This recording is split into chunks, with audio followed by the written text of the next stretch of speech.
To calculate the mean of your sales, you can use the formula called average. So let's create a new entry for mean or average.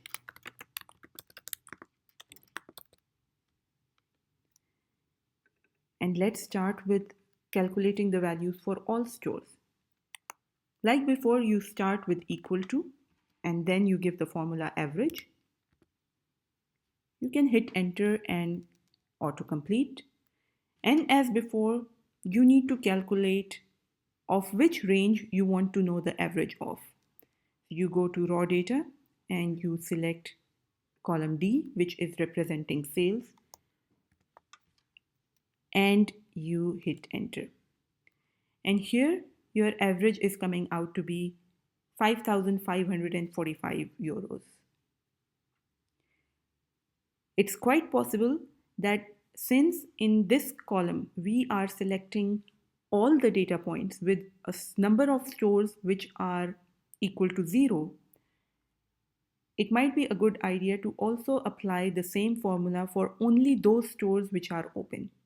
And now that we are noticing that we need to again and again apply the filter in whatever stats we are calculating, it may have been a good idea to already delete all those non-important rows. The rows for which the sales value was 0, if we would have removed them all together already, then we would be fine with only applying the formula over here. But since we decided not to delete those values in the first place, we can apply the formula here. I'll copy the formula from max, paste it over here because my condition is the same. And instead of max, I take average. And as expected, when we remove all the zeros, our average has gone up. However, it is still important to know that the average is quite lower than the maximum value.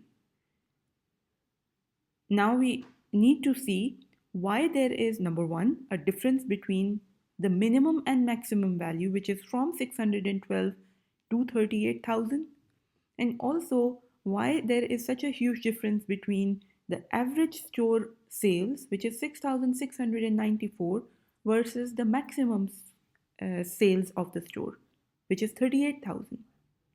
To explore this, we can go to raw data and do some sorting.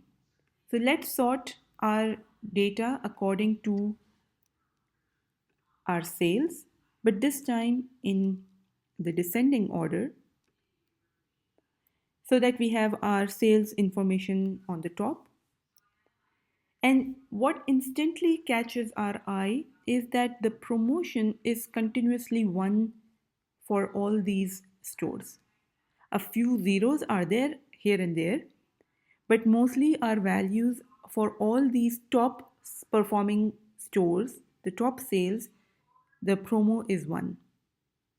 And as we go below in the screen, as we go below in the data, as our values start going lower and lower, we are noticing that now there are more zeros appearing in the data compared to ones. And as we go further below, the number of zeros is way more than the number of ones. And this actually is giving us an indication that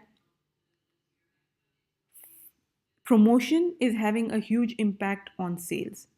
When there are no promotions running, then these stores are performing not very well, the sales are low. And when there are promotions running, then the sales are quite high. Of course, this is not the only possibility. It's also possible that this depends on the type of store or the state holiday, the school holiday, the number of customers, and so on and so forth. But at the first glance, promotion looks like a very valid reason for the gain in sales.